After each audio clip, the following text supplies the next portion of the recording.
এই নাও ডিভোর্সের পেপার, আজ থেকে তুমি স্বাধীন। দাঁড়াও, যাওয়ার আগে আমার কথাগুলো শুনে যাও।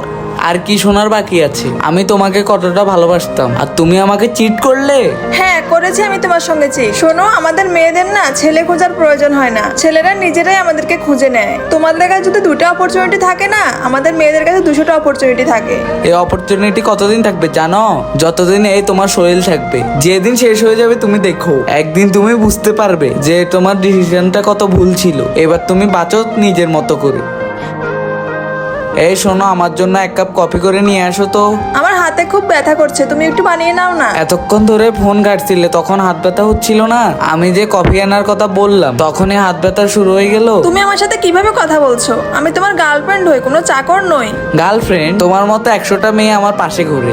আমি তোমার জন্য আমার স্বামীকে ছেড়ে চলে এসেছি, আর তুমি এইভাবে কথা বলছো আমার সাথে? তুমি আসছো আমার টাকা সম্পত্তি দেখে। রনিত, আমি তোমাকে ভালোবাসি, তোমার টাকাকে না।